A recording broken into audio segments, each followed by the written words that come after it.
Alright guys, welcome to the second part of lesson 3. This is the introduction to the trig ratios. Okay? These are some special ratios that are defined that will always be true for a particular angle. Okay? So trigonometric ratios for a 45, 45, 90 triangle, they're simply these. Okay? First thing is we're going to define these things. The sine of an angle is the ratio of the side opposite an angle to the hypotenuse. And this always assumes that you have a right triangle. Okay? So it's going to look like this. In this case we have a 45, 45, 90 triangle. So the opposite side is equal to 1. Okay? And the hypotenuse is equal to the square root of 2. So this means that the sine of 45 degrees, which is abbreviated as sine 45, equals the opposite leg over the hypotenuse equals 1 over the square root of 2. Okay, the cosine of an angle is the ratio of the adjacent leg to an angle of the hypotenuse. Okay, so what we got here is, if we want what we found first was the sine of this angle.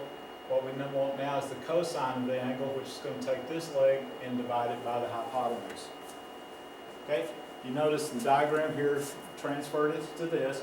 So the adjacent leg is 1, and the hypotenuse is the square root of 2. So once again, the cosine, which is abbreviated as this, equals the adjacent leg over the hypotenuse, which is the ratio of 1 to the square root of 2. Okay? Alright, the tangent of an angle is the ratio of the side opposite the angle to the side adjacent to the angle. So what we're going to do in this case is, with our diagram, the opposite leg is this, the adjacent leg is this, so it's this leg divided by this leg. Okay, so this gives us the tangent of 45 is equal to, and this is the way it's abbreviated as tan, is the opposite leg over the adjacent leg, which gives us 1 over 1, which is equal to 1. Okay? These are nice, and the thing about the cosine here that you need to be aware of is the fact that for a 45, 45, 90 triangle, this is the only triangle that has the sine and the cosine exactly the same. Okay? Alright. Then we'll move on to some application of this. So the example 3 from your notes, they want you to use a trig ratio to find x. Okay? So we know that the hypotenuse here is 138. So what we do is this. Since this leg is adjacent to the 45-degree angle, we're going to look for the cosine of 45, which is equal to the ratio of x over 138, because that's the adjacent leg over the hypotenuse. Okay? So we know from what we did earlier that the cosine of 45 is always 1 over the square root of 2. So since we know this is true, we know it has to be true for this ratio as well. So we set this up as a proportion, which means that we're going to cross multiply to solve this. So this gives us 138 times 1 and x times the square root of 2. So to solve this for x, we divide both sides by the square root of 2, which gives us 138 over the square root of 2. Okay, if we go ahead and solve that out with the calculator, we get an approximation that x is 97.58. Okay, once again, let me reiterate, we need to round to 2 places, so you need to get your rounding skills in gear, guys. Okay, so this one right here would be 97.58. This one would be 97.58.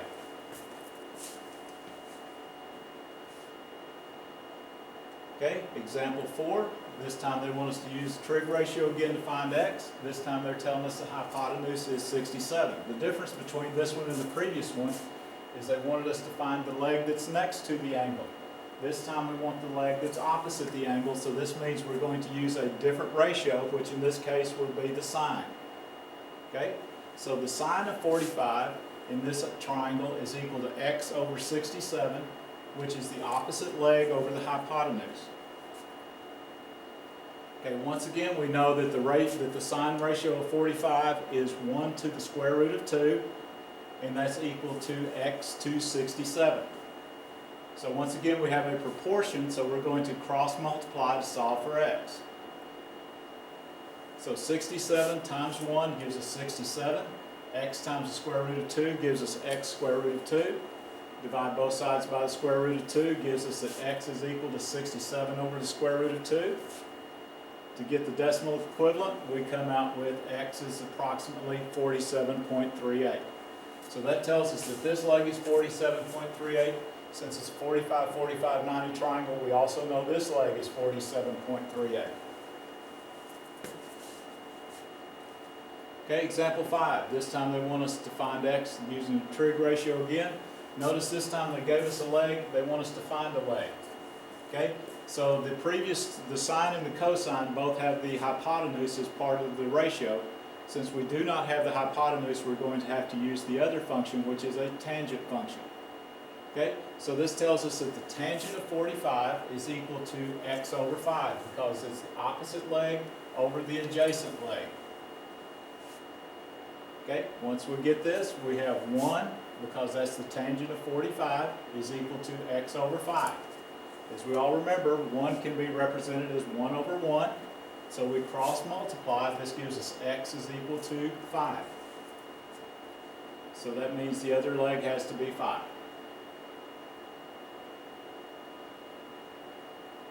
Okay? Example 6. This time they want us to determine if these sides are actually true. Okay? So we've got the angle down here, we've got the opposite leg, and we have the hypotenuse. The hypotenuse is 2, the leg is the square root of 2. So let's see what we get. Okay? So we use the sine of 45 because we have the opposite leg and the hypotenuse is equal to the square root of 2 over 2. We know that the sine of 45 is 1 over the square root of 2, and we want to know if that's equal to the square root of 2 over 2. Cross multiply gives us square root of 2 times the square root of 2, which is this right here, and 2 times 1 gives us 2. Okay? As some of you have found that I've already talked to you about this, the square root of any number times itself is always the number. Okay? So 2 is equal to 2. This checks out because it's true. So this means that yes, that side length is the correct side length. Okay? If you have any questions about this, be sure you get them to me tomorrow. We'll be glad to go over them before we do any work with this. See you later. Y'all have a great day.